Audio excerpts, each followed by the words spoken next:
नजरिया खाली भड़केलू धरी जब कमरिया तो का करी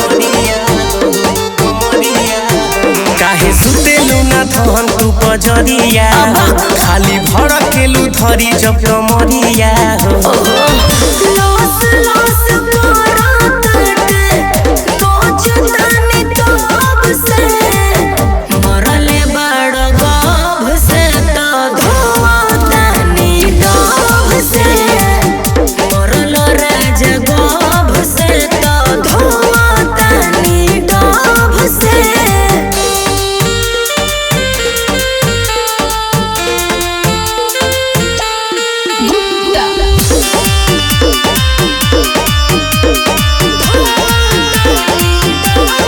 दांत से काट देलो गोरे गोरे गलिया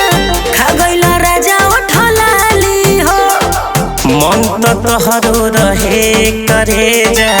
हमरा के दुस दिल खाली हो झूठ मत बोलो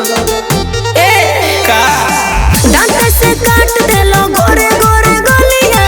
खा गइला राजा उठलाली हो मन तो तोहरो रहे करे जा हमरा के दुस दिल खाली हो ठीक जब होइला दुआ करब रब से मरले बड़ गभ से तो धोतानी डब से मरल राज गभ से तो धोतानी डब से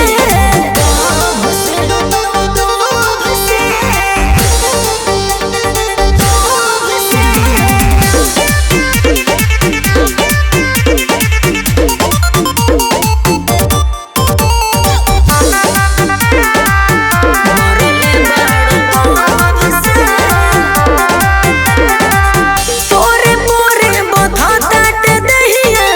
ए पिया रहतनी दूर हो ओठे पचुमा खाली लेनी धन हो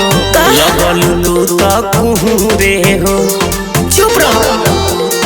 ए राजा पोरे पोरे बथाट दहिया ए राजा रहतनी दूर हो ओठे पचुमा खाली लेनी धन हो लगल तू तो कुहरे हो प्रेम